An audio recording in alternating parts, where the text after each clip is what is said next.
Non è contemplata la possibilità di esimersi dall'obbligo di eseguire i test rapidi. Tutti i medici di base del Veneto devono attenersi all'ordinanza che il presidente Zaia ha firmato sabato per evitare che l'attività di indagine epidemiologica con il tracciamento dei contatti, l'accertamento diagnostico per l'identificazione rapida dei focolai, l'isolamento dei casi e l'applicazione delle misure di quarantena gravino esclusivamente sui dipartimenti di sanità pubblica. Se andiamo in ambulatorio ci fa il medico di base, tampone. È più pratico. Più pratico, più semplice per noi, per me intanto. Se occorre farlo è più immediato perché fanno delle ore di fila ai drive-in e quindi va bene così, insomma. Non sono in grado di giudicare, di dare un giudizio di tipo tecnico, ma penso che un medico possa farlo.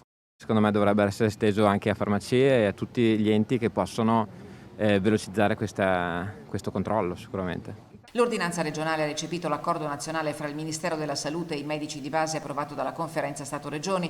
Prima di sottoscriverlo i medici hanno chiesto una contropartita così definita: 18 euro se il test antigenico viene eseguito in ambulatorio, 12 euro se in spazi concordati con i comuni e distretti sanitari o al domicilio del paziente, che in ogni caso riceverà la prestazione a titolo gratuito. La cifra stanziata dallo Stato verrà corrisposta direttamente dalla Regione al medico di base e a tale proposito il Presidente Zaia ha avvertito: chi si rifiuta di eseguire il test sarà sottoposto a sanzione e si potrebbe arrivare alla revoca della convenzione con il sistema sanitario regionale. Nel Bellunese, data la vastità del territorio, ci vorrà qualche giorno però per organizzare il tutto. L'accordo prevede la distribuzione ai medici dei dispositivi di protezione individuale, oltre che dei kit per i test rapidi. Ha avuto bisogno in questo periodo del medico di base? Sì.